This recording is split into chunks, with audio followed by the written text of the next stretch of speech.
pessoal, Engenheiro Luiz aqui, seja muito bem-vindo a mais um vídeo nesse canal. E hoje mais um vídeo de análise do projeto arquitetônico, análise de uma pré-concepção estrutural. E eu vou mostrar para vocês já essa primeira concepção estrutural, alguns modelos de concepção que a gente já fez alguns testes, digamos assim, nessa estrutura e que ainda está em andamento, mas eu vou trazer para vocês esse processo aqui para vocês, tá? Então, pessoal, para a gente iniciar, nós estamos falando aí de um projeto residencial, um sobrado de... Deixa eu verificar a área, 573 metros quadrados, tá? Então é uma residência aí relativamente grande, tá? Mas o que eu quero trazer para vocês hoje são vários desafios que a gente tem nessa arquitetura, são vários desafios que a gente tem na parte de concepção estrutural, porque, digamos assim, são dois pavimentos, tá? E são pavimentos que não condizem um pavimento com o outro. Eu não tenho uma continuidade de pilares, eu tenho paredes sobre lajes, eu tenho pilar que nasce sobre vigas, eu tenho vigas de transição, eu tenho vários vãos livres aqui. Então hoje eu vou trazer para vocês essa pré-concepção que a gente tomou a decisão de fazer nesse projeto estrutural. E eu vou comentando com vocês cada passo aqui que a gente vai estar passando para vocês aí em relação à nossa concepção estrutural, tá? É um projeto estrutural no qual nós ainda não finalizamos, então tem um grande passo a ser dado, digamos assim, ainda nesse projeto, a parte de detalhamento, enfim. Então, mas eu quero trazer para vocês para que a gente entre também numa discussão em relação à concepção estrutural, beleza? Então, pessoal, 573 metros quadrados, uma residência. Já deixa eu pegar o 3D aqui para vocês já terem uma noção do que nós estamos falando, tá? Nós temos uma região de garagem, parte de quartos, temos aqui a parte de salas, enfim, é uma residência, digamos assim, não é tão complexa, tá, pessoal? Se a gente for parar para analisar o contexto geral dessa residência, não é uma residência tão complexa, tá? O que nós temos aqui de pontos críticos e que a gente já vai começar a avaliar aqui, tá? Primeiro deles, nós temos aqui esse volume arquitetônico, tá? Que precisa ser resolvido de alguma forma. Nós temos um vão livre gigantesco aqui na área da garagem, tá? Outro ponto crítico, então já listamos dois aqui, né? O volume, os vãos livres, nós temos a parte de divisa, tá? Que consequentemente vai ter fundação em divisa. E lembrando, esse é um dos projetos que nós ainda não recebemos o laudo de sondagem, já fizemos o pedido, mas ainda não recebemos, tá? O que nós temos aqui? Nesse mesmo volume, nós estamos aqui com um balanço, né? E um balanço relativamente esbelto. Ainda não temos as dimensões, mas visualmente nós já conseguimos definir que isso aqui é realmente esbelto para esse balanço. O que nós temos mais? Nós temos um volume aqui que, digamos assim, não tem um alinhamento com o pavimento térreo, ou seja, todo esse meu volume é uma sobrecarga da minha transição, tá? Todo esse meu volume é uma sobrecarga da minha transição, ou seja, nós precisamos definir aqui o caminho das ações mais rápido para que chegue até as fundações, de modo que eu não tenha deslocamentos excessivos nessa região da garagem, tá bom? Uma outra relação aqui, que é um ponto interessante a gente falar, e que é um ponto positivo no nosso projeto, está em relação à caixa d'água. Tá? O volume de reservatório aqui, a gente consegue identificar que é um volume onde nós temos uma continuidade até o pavimento térreo. Claro que a gente vai precisar avaliar isso lá dentro digamos assim, das plantas baixas, né? Verificar se a gente realmente tem esse alinhamento. Temos uma piscina em concreto armado, tá? Tranquilo. Temos alguns vãos livres aqui também, mas apenas uma carga de cobertura. E no mais, esteticamente, visualmente, ao lado externo, esses são os pontos críticos do nosso projeto. Mas agora a gente vai lá para o lado interno, como que a gente identifica isso? Então, antes da gente realmente verificar os pontos críticos, eu quero que vocês conheçam um pouco do projeto, tá? Deem uma olhada enquanto eu tomo meu café.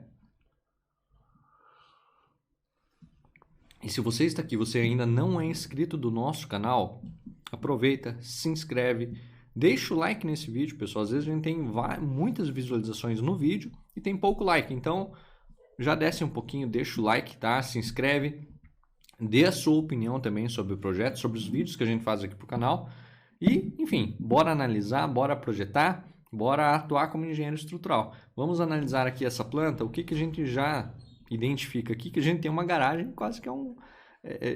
vão vender carros, será?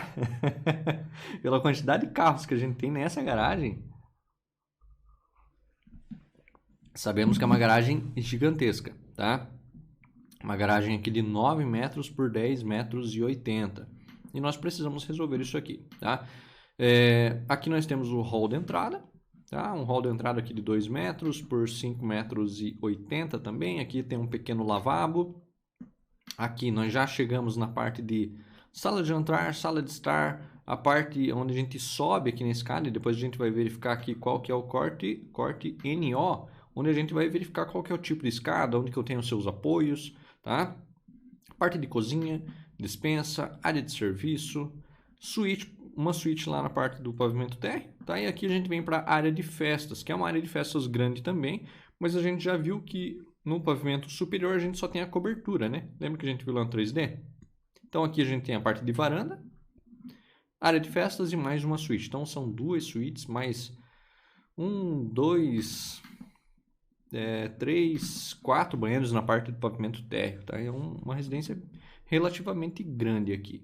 Agora, o que nos traz aqui de ponto crítico, que vai vir a ser um ponto crítico na nossa estrutura, é que se nós avaliarmos aqui, ó, os 2 pavimentos, deixa eu trazer aqui para o lado, para minha imagem não ficar em cima, tá? Deixa eu trazer um pouco para o lado aqui para nós poder entender um pouco melhor.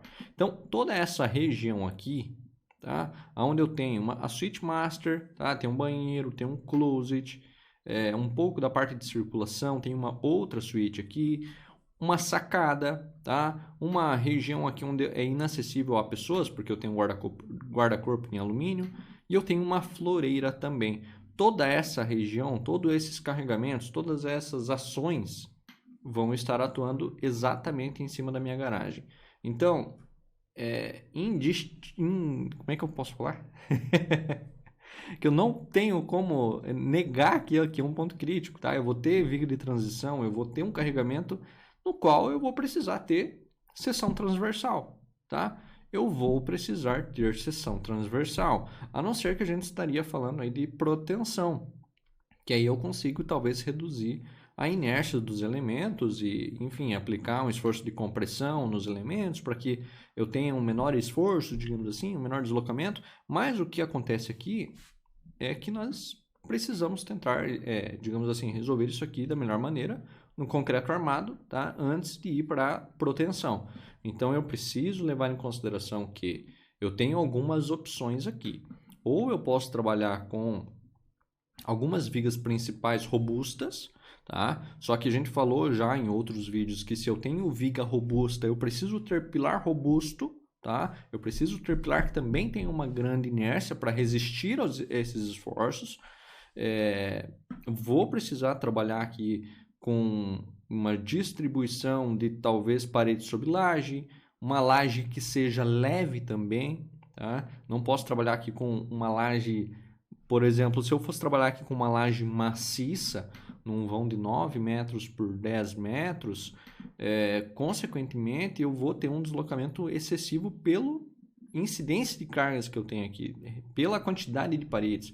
Eu estou falando de um closet, estou falando de um banheiro, estou falando de uma suíte, tá? Então, eu tenho um carregamento aqui gigantesco e eu preciso ser combatido, porque aqui eu tenho uma garagem para 6 carros. Tá? Então, depois a gente vai avaliar como que dá para a gente trabalhar aqui na pré-concepção desse projeto estrutural, tá? Então, acima aqui do hall de entrada, o que nós temos? Nós temos a parte de uma suíte, tá? E aqui digamos assim, tranquilo, digamos assim, tá? O que mais me preocupa aqui é realmente nessa garagem aqui, referente a esses carregamentos. Indo aqui para a parte superior, o que a gente tem? Na parte inferior, no pavimento térreo, nós temos a sala de estar, jantar e cozinha. Na parte superior, nós temos um pequeno espaço aqui da circulação, tá? Deixa eu trazer um pouquinho para cá. A suíte, tá? Será que vocês tinham visto aqui, ó, garagem e aqui a suíte, tá? Que é o que está em cima da garagem. Aqui eu tenho cozinha, sala de estar, jantar, e aqui eu tenho suíte 4, suíte 5. Me perdi na conta da suíte aqui, mas enfim, circulação, tá? Onde eu chego aqui com o acesso da minha escada, tá? Então, ó, aqui é vazio, aqui eu não vou ter uma região de lajes, tá? Que essa laje, digamos assim, ela vai vir para esse local aqui, tá? Onde eu vou ter a parte de circulação e sala de estar. Então, toda essa parte de circulação aqui, ela é livre, tá? Só que eu sei que eu tenho várias paredes aqui, tá? Que vão atuar sobre algum tipo de laje nessa região.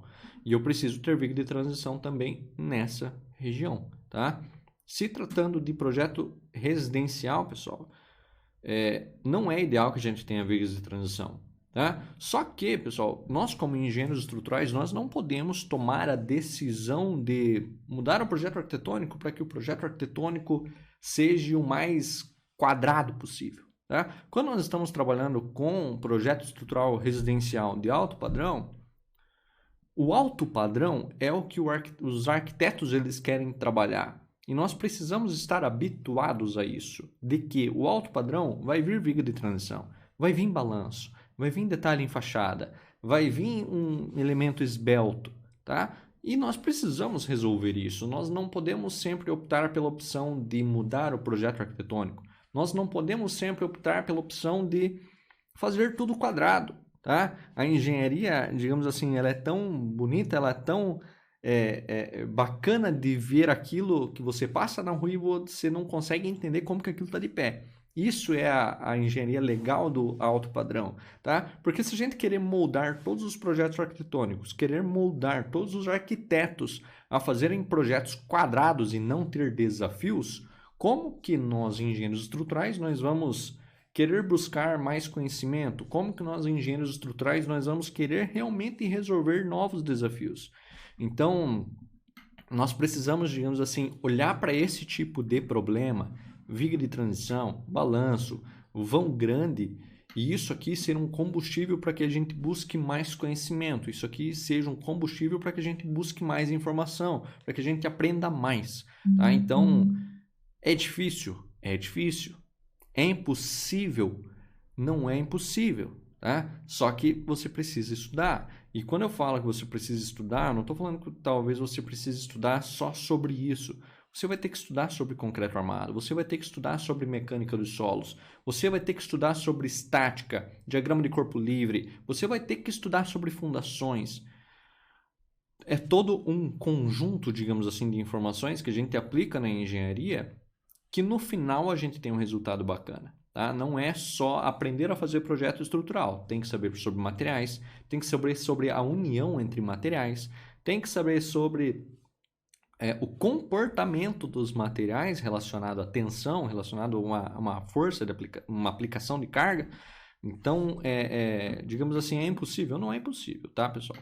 Mas o que eu quero trazer aqui no canal para vocês e de conteúdo para vocês também é de como que isso aqui funciona na prática, tá? Esse aqui foi um projeto que apareceu para mim essa semana, tá? Esse aqui foi um projeto que apareceu para mim e que eu estou tentando resolver, tá? E que vamos resolver. Mas eu quero trazer essa experiência de como é ser um engenheiro estrutural, tá? De nada adianta eu trazer para vocês várias dicas de como fazer, hackzinhos de como fazer um determinado balanço, determinado viga de transição, sendo que vocês não veem como que é a prática. E isso aqui é a prática. Isso aqui é uma análise que eu faço, tá? Eu estou trazendo, digamos assim, os bastidores para vocês. Eu realmente coloco planta lado a lado, ou eu sobreponho as plantas, e eu vou verificando como que vai ser resolvido aquela estrutura, tá bom? Deixa o like. Tá bom? Então aqui, ó, pessoal, na parte da varanda, área gourmet, ó. Lembra que eu comentei que tinha uma cobertura? Aqui nós temos uma cobertura na varanda. Aqui nós temos um jardim, tá? Depois a gente apaga aqui o que a gente tem de jardim. Parte de banheiro, ó. A gente tem um pequeno banheiro nessa região e uma suíte aqui, varanda na parte do pavimento terra, e acima eu só tenho uma cobertura com telha em alu-zinco com EPS, tá? Isso aqui é importante para que a gente venha a ter os carregamentos provenientes da cobertura para aplicar ou na nossa laje, caso a gente venha trabalhar com laje, ou nas vigas de bordo, tá bom? Agora, ok, Luiz, entendi as duas plantas, só que eu tenho a minha planta de cobertura ainda, né? E cadê minha planta de cobertura? Minha planta de cobertura está aqui, ó. Então, essa minha cobertura é lá da parte do pavimento superior, tá? E o restante aqui é lá no meu pavimento realmente da minha cobertura. Então tem a parte da caixa d'água, eu tenho duas caixas aqui, tá? E depois a gente vai ver qual que é a capacidade de cada caixa, de cada reservatório. Nós temos uma marquise, tá? Com laje impermeabilizada. E isso aqui é importante porque se eu estiver trabalhando com uma laje treliçada ao lado interno e eu vou trabalhar com um maciço na parte externa, então esse maciço eu vou precisar engastar na minha viga de bordo, tá? Tenho aqui a parte de cobertura, outra cobertura, tem uma outra parte aqui com a laje, é uma marquise impermeabilizada também, que é daquele nosso volume, tá? Que é esse pequeno volume aqui. Então esse pequeno volume aqui a gente realmente vai trabalhar com um maciço a princípio. Tá? A princípio a gente vai trabalhar com o maciço. Então, entendemos aqui o que nós temos na parte do pavimento térreo, tá certo, na parte do pavimento térreo, tá? O layout, o que nós temos aqui na parte do pavimento superior. Agora, a gente vai verificar essa escada, né? Lembra que a gente falou que ia verificar a escada? Que é o corte, deixa eu verificar, NO. Corte NO. Cadê? Começa pelo A. Ó, aqui já no corte A, pessoal, o que é interessante de a gente verificar aqui? Nós temos um pé direito de 3,45 m, tá? 3,45 m. 3,45 m, levando em consideração que eu tenho a garagem lá de 8 metros por 10, é um pé direito ótimo, digamos assim, em relação às vigas. E o arquiteto ele já me deixou, digamos assim, feliz com isso, por quê? Ele já previu aqui algumas vigas de 62 de altura nessa região. Na parte aqui da borda, ele já me previu uma viga aqui de 80. Tá? Isso aqui é ótimo para mim, porque realmente ou eu trabalho com uma grande inércia ou eu vou ter uma grande taxa de armaduras. Tá? Imagina o seguinte, pessoal, quanto mais eu aumento os elementos estruturais, menor vai ser a minha taxa de armadura por metro cúbico. Só que é uma ilusão também nós fazermos essa conta em relação a verificar a economia da obra. Por exemplo, se nós estamos fazendo uma viga de 14 por 40 em todo a minha edificação, digamos assim, e as vigas, digamos assim, em média estão dando com 2 barras de meia. Tá? 2 barras de 12,5 milímetros. E aí eu penso, essas 2 barras de 12,5 milímetros, elas são muito para mim enviar para a obra. A partir do momento que eu colocar na cabeça que não, então eu vou aumentar a seção das minhas vigas para que eu tenha 2 barras de 10. Você realmente está diminuindo a quantidade de aço.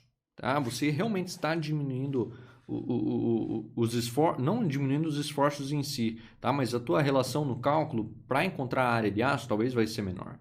Só que ao mesmo tempo você está aumentando a sua área de concreto. E isso lá no final vai te dar uma relação de quilos por metro cúbico muito menor do que a primeira relação.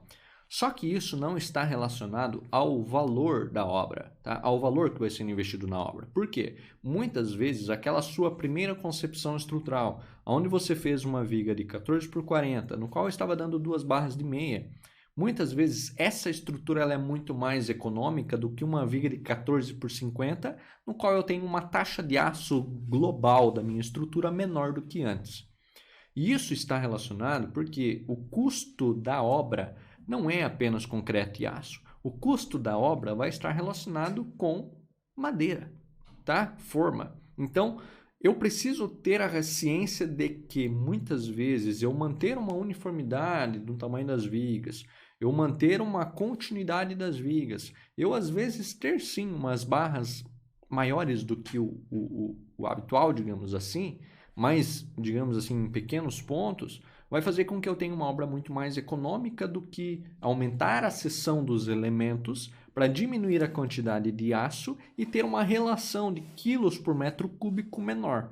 Então, isso é uma ilusão de que você está economizando na obra. Tá? Isso é uma ilusão. Você precisa estar ciente de que você está realmente diminuindo a quantidade de aço, mas você está aumentando a área de concreto, o volume de concreto na sua obra. E isso é um equívoco, digamos assim, quando nós estamos projetando estruturas em concreto armado, tá bom?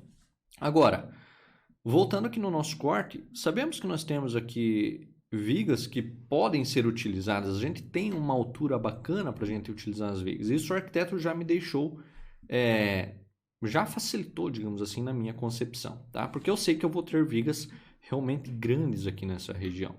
Uma outra relação é que aqui nesse nosso corte aqui, eu tenho vigas que vão ser invertidas, tá? Nessa nossa borda aqui. Então, uma parte da viga nessa relação, que é da platibanda, vai estar junto com a platibanda. E depois eu vou mostrar para vocês lá no projeto estrutural, tá? Aqui um outro detalhe, no qual nós temos... Aqui é um detalhe bem ruim.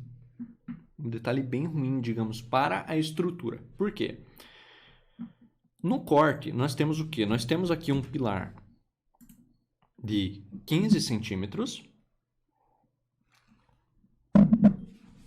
E nós temos um volume de 40 centímetros. Isso aqui vai fazer com que eu tenha uma excentricidade. Isso aqui vai fazer com que eu tenha uma excentricidade, deixa eu medir aqui, de 12,5 centímetros.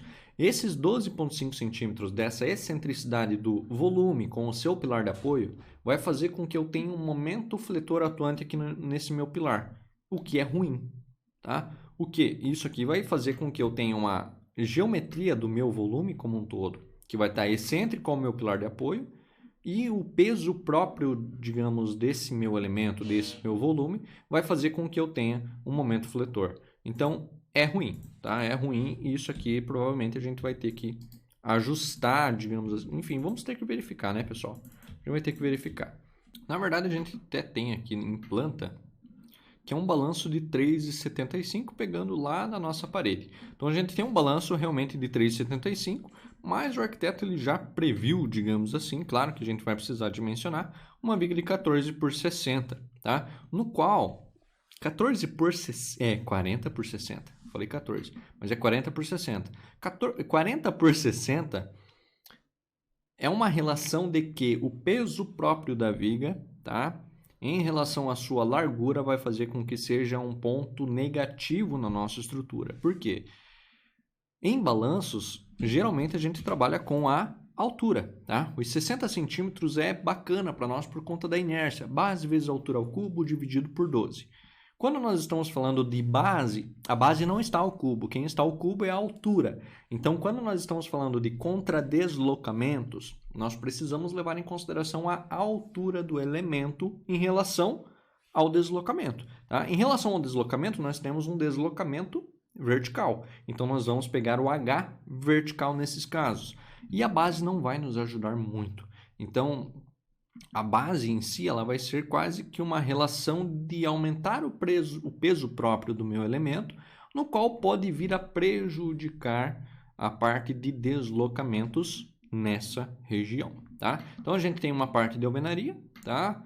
E aqui a gente tem uma outra relação também de 3,30 metros aqui, que é a parte desse pequeno detalhe aqui, né? Então, vai parecer aí que está flutuando, digamos assim, esse nosso volume. E se a gente for parar para pensar, pessoal, é gigantesco esse volume, tá? Se a gente pegar uma relação que das pessoas em si, é realmente um volume pesado, realmente muito pesado esse volume aqui, para aquela relação que eu estava falando, ó. Percebam que a gente tem 40 centímetros aqui de largura, porém eu tenho uma pequena basezinha aqui, ó.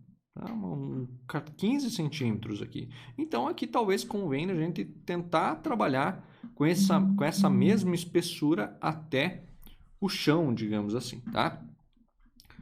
Que, enfim, pequeno detalhe do projeto arquitetônico. Nós íamos falar da escada, né? Lá no corte NO. Então deixa eu pegar aqui corte NO. Nesse corte NO já mostra muita coisa para nós, tá? Em relação à parte de reservatórios, tá? No qual eu realmente tenho uma continuidade aqui. E lá na parte da planta, vocês conseguem identificar, ó. Aqui eu tenho o volume do reservatório, na parte inferior, parte superior, parte do pavimento térreo. Então aqui eu vou conseguir trabalhar com pilares nos 4 cantos, digamos assim, por conta do carregamento do reservatório, tá? Deixa eu voltar aqui no corte NO para a gente verificar essa escada. Então, de cara, né, nós já vimos aí que é uma escada plissada, tá? E aqui a gente já tem uma pré-concepção dessa escada, que a gente pode utilizar uma planilha para verificar os deslocamentos, e a gente já viu sobre isso aqui no canal, tá? Em outros vídeos de análise de projeto arquitetônico. E aqui o que a gente precisa avaliar é o seguinte: nós voltamos aqui com uma espessura de 8 centímetros, tá? No qual é quase que impossível, digamos assim, levando em consideração que nós temos aí 14, 15 degraus com 30 centímetros, 17 de espelho, é uma relação bem pequena, assim, levando em consideração que estamos falando de um projeto residencial com FCK de 25 a 30 MPa, tá? Não mais que isso. Mas não é impossível também nós aumentarmos essa resistência, só que não convém em relação a aumentar a resistência apenas da escada, tá? Porque a gente precisa levar em consideração que o custo global da minha obra vai estar relacionado com concreto, aço, forma, enfim, mão de obra, escoramento, enfim. Se eu tomar uma decisão de vou aumentar o FCK apenas por conta do deslocamento da escada, apenas por conta disso, não convém, pessoal, nós fazermos esse tipo de decisão de aumentar o FCK apenas para um elemento, apenas para uma viga, apenas para... Existe uma relação, pessoal, que nós precisamos ter o bom senso, digamos assim, da mesma forma que em inércia de elementos, vou utilizar praticamente todas as vigas com 40 de altura para ter uma reutilização das formas. A parte do FCK também é assim, a parte do concreto também é assim, tá? Então, é uma escada realmente esbelta, tá? A gente vai verificar, mas pela experiência, digamos assim, a gente já vê que é uma escada realmente muito esbelta para essas condições que nós estamos falando aqui relacionado à inércia, vãos, quantidade de degraus, tá? Aqui nós temos na outra direção da parte da garagem as vigas, tá? No qual o arquiteto já deixou meio que previsto as alturas, mas talvez a gente consiga ainda trabalhar um pouquinho mais altas, tá? Dependendo do caso, dependendo da análise, dependendo se eu tenho continuidade das vigas. E aqui na frente eu tenho a parte da floreira, tá? No qual eu tenho um subsolo, tá? Um substrato aqui de argila expandida. Então, a argila expandida, pessoal, se a gente pegar aqui pela 6120, deixa eu abrir a 6120 aqui para vocês.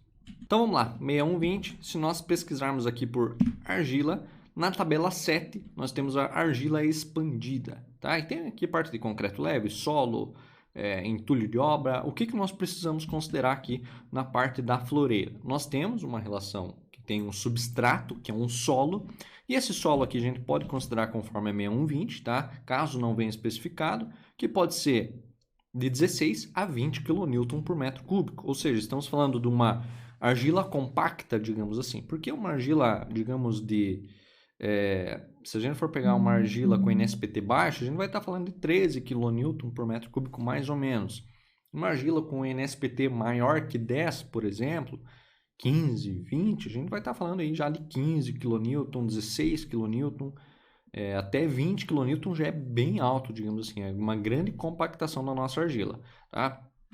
E a parte de argila expandida, tá? Lembrando, o substrato, por conta da floreira em si, e a parte de argila expandida que vai dar o dreno, digamos assim, da parte da floreira. A parte de argila expandida está entre 5 a 7 kN por metro cúbico, ou seja, então é super leve, tá?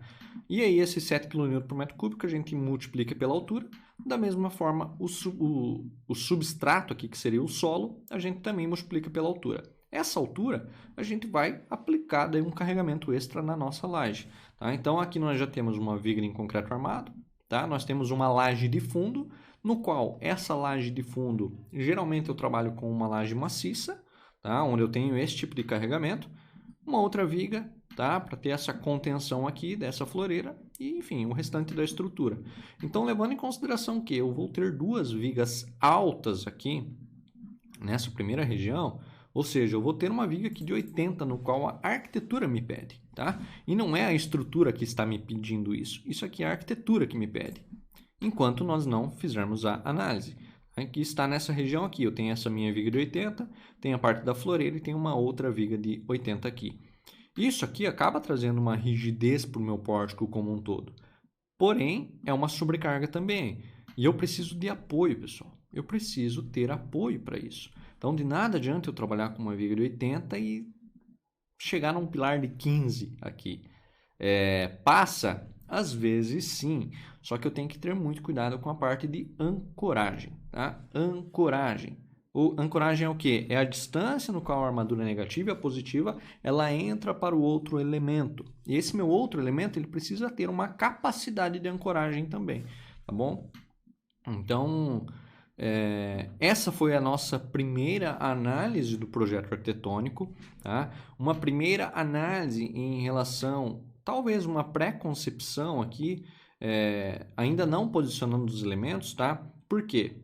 Porque já foi feita essa primeira concepção, onde está sendo analisada a estrutura, tá? Confesso que eu já tinha feito alguns outros testes aqui para trazer algo um pouco mais formado já para vocês, tá? Nós tínhamos aqui, eu vou trazer para vocês uma outra relação aqui. No pavimento, então, o que a gente fez? Lançamos os pilares, tá? Sempre que eu estou trabalhando com divisa, pessoal, eu já vou posicionando, digamos assim, todas as maiores inércias em relação ao lado da divisa, digamos assim, porque eu sei que eu vou ter momentos fletores na base atuando, tá? Eu sei disso. Então, se você perceber aqui, quase que em todas as divisas aqui a gente tem pilares sempre trabalhando na maior inércia, tá? Agora, o que nós temos de interessante aqui que eu quero trazer para vocês? Nós temos essa pequena parede aqui, ó, no projeto arquitetônico. Se eu pegar aqui pelo projeto arquitetônico, deixa eu abrir aqui as plantas, aqui, ó. Essa minha pequena parede aqui, ó, foi fundamental para minha concepção, tá? E às vezes a gente não consegue se atentar a isso, mas essa pequena parede, ou seja, ela está exatamente quase que no centro aqui da minha garagem, tá? Quase que no centro. Isso aqui fez com que eu pudesse trazer um pilar onde eu pudesse trazer a sua maior inércia nessa região dessa parede, aonde eu poderia trazer uma viga de transição. Só que aqui eu tenho um problema, porque eu só tenho em um lado. Dessa forma, como que a gente trabalhou? Por enquanto, tá? Ainda estamos analisando. Nós temos o nosso P21, tá? Que é realmente um pilar com grande inércia aqui. E aqui nós temos uma viga de transição de 14 por 80, no qual lá do outro lado a gente trabalhou com um pilar de 30 por 30, por enquanto. Por enquanto, tá?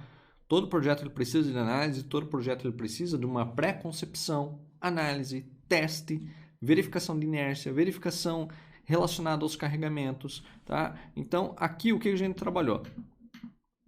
Lajes treliçadas, tá? Das mais leves possíveis e vigas aonde eu tenho a parte de parede. Então, se a gente for pegar aqui essa relação aqui, nós temos as duas vigas lá que são realmente, que vão ser necessárias por conta da floreira. Nós temos a parte da laje de fundo, tá? E nós temos aqui as lajes da parte da sacada, a parte da residência, enfim. Aqui nós temos uma outra viga, tá? De 14 por 80. Nós temos essa outra viga no qual está interligada com o nosso P21, que é de 14 por 70, tá? E aqui a gente trabalha com essa viga de 14 por 80 como sendo uma viga principal de transição. Claro que, quando eu aumento o elemento, quando eu aumento inércia na minha estrutura, eu estou dizendo para as cargas que aquele elemento onde tem uma maior inércia, aquele elemento ele é muito mais responsável do que os outros elementos. Isso vai fazer com que a carga se direcione para esse elemento. Da mesma forma que acontece em núcleos rígidos, da mesma forma que acontece em pilares robustos. A partir do momento que eu aumento a resistência do meu elemento, aumento a seção transversal do seu elemento, ele vai puxar maior carregamento, ele vai puxar maior responsabilidade para ele. Então, numa primeira dica que eu dou para fazer um projeto estrutural, na sua primeira concepção estrutural, nunca lance, por exemplo, um pilar de 14 por 70 na sua estrutura. Isso aqui vai te enganar em relação ao caminho das ações. Você sabendo que futuramente talvez tenha que mudar o pilar, talvez tenha que mudar a direção do pilar, não faça isso na sua primeira concepção. Na sua primeira concepção, coloque todos com a dimensão mínima, 14 por 30, 14 por 26, tá? Trabalhe com dimensão mínima na primeira concepção.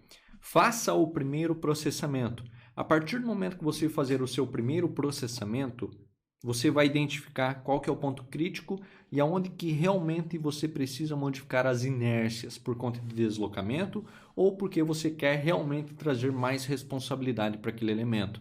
Então, nesse caso, a gente realmente trabalhou primeiro com 14 por 30, tá? E posterior a isso, a gente aumentou a dimensão dos pilares. Da mesma forma que as vigas. As vigas, numa primeira concepção, nós trabalhamos com 14 por 40. Ou seja, nós, para todos os vãos, trabalhamos com 14 por 40. Fizemos o primeiro processamento e identificamos aonde que nós precisávamos enrijecer a estrutura, tá? E nós não fomos fazendo passo por passo. Se aqui eu tenho um vão de 8 metros, eu vou colocar 80. Se aqui eu tenho 6 metros, eu vou colocar 60. Se aqui eu tenho 3 metros, eu vou colocar 30. A partir do momento que você faz isso e faz o primeiro processamento, você não consegue identificar onde que você tem ponto crítico. Aonde que você aplicou demais a inércia, aonde que você errou na concepção estrutural, tá? Por quê? Nós erramos também, tá? Nós também erramos na nossa primeira concepção estrutural. Primeiramente, na nossa primeira concepção, na segunda concepção, na verdade, o que que a gente fez? A gente estava trabalhando aqui com 3 pilares, P43, P42 e mais um pilar aqui nessa região. O que que a gente fez? Sabendo que eu tinha um grande deslocamento a partir da primeira concepção, ou seja, eu fiz a primeira concepção da estrutura, todos com dimensão mínima, e sabia que, aqui eu tinha um pilar, tá? Aqui eu tinha um pilar exatamente nessa minha região aqui, tá? Isso aqui fez com que eu tinha um deslocamento excessivo exatamente no centro do meu vão, tá? O que é esperado que aconteça. No centro do meu vão é onde eu vou ter o meu maior deslocamento, porque é onde eu vou ter o meu maior momento fletor atuante também. Isso aqui fez com que eu tivesse um deslocamento excessivo. Levando em consideração que aqui eu tenho um aparelho, não tenho abertura, não tenho nada. Eu não queria aumentar a seção transversal das vigas. Não queria fazer isso. O que que a gente trabalhou? Primeiramente, a gente trabalhou aqui com uma... Deixa eu pegar aqui outra caneta. Aqui, ó. Primeiramente, a gente trabalhou aqui com uma viga inclinada aqui. Pô, Luiz, por que um tirante? Por que eu vou trabalhar com uma treliça aqui? Nessa relação, o que que acontece? Como que nós queríamos trabalhar nessa estrutura? Nós estávamos pensando que o carregamento ele vai em direção à gravidade, tá? Em direção à força de gravidade aqui, ao peso próprio. É onde eu tinha um deslocamento excessivo exatamente nessa minha viga aqui. Isso aqui fazia com que eu tinha deslocamento nessa minha viga central. A partir do momento que eu faço um travamento nessa região, isso aqui iria fazer com que eu tivesse um esforço de compressão nessa minha viga aqui. Esse esforço de compressão faz com que eu traga os esforços que estão atuando aqui embaixo, tá? Aqui embaixo nessa minha viga, eles vão tender a subir o pilar, ou seja, vão tracionar o meu pilar, vão vir gerando um esforço de compressão nessa minha viga diagonal, fazendo com que eu voltasse aqui a ter um carregamento nesse meu pilar, no qual esse meu pilar estava fora do meu centro da viga. Isso aqui ajudou? Realmente ajudou. Ajudou e muito a minha estrutura. Diminuiu e muito meus deslocamentos. Só que esse meu pilar aqui estava com 20 toneladas de tração. Ou seja, eu resolvi um problema? Resolvi um problema. Mas eu trouxe outro problema que não é ideal para o concreto armado, que é em relação a pilares tracionados. Tá? Pilares tracionados não são bacanas para a estrutura. Esse aqui é um pilar que está tracionado. Tá? Esse é um pilar que está tracionado. É um pilar que eu sei que eu vou ter que trabalhar com ele tracionado. Vou ter que controlar a fissuração, vou ter que definir uma ancoragem, vou ter que realmente verificar, porque eu não quero ter fissuras aqui no meu volume da arquitetura. Isso aqui realmente eu vou ter que trabalhar. Agora, isso aqui eu poderia evitar. E uma das maneiras de evitar era que eu tinha um vão aqui de quase 6 metros, 5 metros e pouco mais ou menos. E eu tinha esse meu pilar. Eu preciso levar em consideração que pilar, viga, laje são elementos em concreto armado, no qual eu tenho um peso específico de aproximadamente 2.500 kg por metro cúbico, Então, levando em consideração que o elemento em si, ele aumenta o peso próprio, eu vou aumentar deslocamentos também por conta do peso próprio da minha edificação. O que nós fizemos aqui? A gente removeu tudo, tá? Removeu todos os elementos que nós tínhamos aqui. Trabalhamos com um vão maior entre os pilares, trabalhamos sim com uma viga um pouco maior aqui, só que ao invés do caminho das ações estarem atuando nesse meu pilar central, se dividindo aqui nessas regiões e fazendo com que eu tivesse uma carga axial exatamente no meio da minha viga de transição, eu fiz com que os carregamentos diminuíssem, porque eu diminui o peso próprio, tirei a viga inclinada, no qual seria uma ótima solução, diminui o peso próprio, aumentei um pouquinho o peso próprio dessa minha viga aqui, tá? Só que eu não estou mais com um ND aqui exatamente no centro da minha viga de transição. Eu trouxe para o lado aqui. Se eu trouxe para o lado, eu tenho uma distância menor. Se eu tenho uma distância menor e eu tenho um carregamento ainda que antes eu teria também, eu vou ter um menor momento fletor atuando aqui. Consequentemente, se eu tenho menor peso próprio, menor momento fletor, eu vou ter menor deslocamentos. E o mesmo resultado que eu tinha antes com um pilar que estava com 20 toneladas forças de tração e uma viga inclinada que seria um peso próprio e ajudava na minha estrutura? Ajudava. Mas todo esse conjunto trazia um peso próprio no qual eu ainda teria um deslocamento. E eu teria um problema ainda para resolver, que era o meu pilar tracionado. Nessa relação, diminuímos toda a relação de peso próprio da estrutura, reajustamos o caminho das ações e nós resolvemos o nosso projeto estrutural de uma maneira mais leve, de uma maneira mais simples de executar também, tá bom? Então, essa foi uma das soluções aqui na parte de vigas de transição. O que mais que nós temos aqui? Bom, na parte de volumes aqui, pessoal, nós não temos muito para onde fugir, tá? Nós realmente precisamos trabalhar aqui com inércia. O que eu falei para vocês que nós precisamos resolver foi aquele pilar esbelto que eu tinha aqui, no qual eu estava gerando um momento fletor que realmente não estava trabalhando bem, tá? Vou parar por aqui nesse projeto estrutural, tá? Deixe nos comentários o que você achou dessa concepção, o que você achou das soluções, o que você achou do projeto arquitetônico também. Talvez, a hora que nós finalizarmos toda a parte de concepção, análise, detalhamento, eu traga para vocês mais detalhadamente também os vãos internos, a parte da escada, piscina também, que a gente nem iniciou o projeto estrutural da piscina ainda, tá? Mas eu quis trazer um pouco para vocês de como que é os bastidores aqui do nosso escritório, como que a gente realmente trabalha e realmente trazer os problemas para vocês, porque trazer a solução pronta é fácil, agora trazer como que foi chegar na solução é um pouco mais complexo, digamos assim, e demanda do nosso tempo de estar aqui atuando como engenheiros estruturais aqui dentro do escritório, atendendo o cliente, verificando como que funciona, e eu trazer essas informações aqui para vocês. Então, se fez muito sentido para vocês, deixa o like, compartilha esse vídeo, pessoal. Nunca pedi para vocês compartilhar o vídeo, né? Então, compartilha esse vídeo, manda para alguém de engenharia, algum engenheiro, para que vocês possam realmente discutir também em cima desse projeto, discutir a concepção, discutir, enfim, todo o nosso processo de concepção estrutural, análise do projeto arquitetônico. Eu espero que vocês realmente tenham gostado desse vídeo. Se inscreva nesse canal, um grande abraço e até o nosso próximo vídeo. Até mais!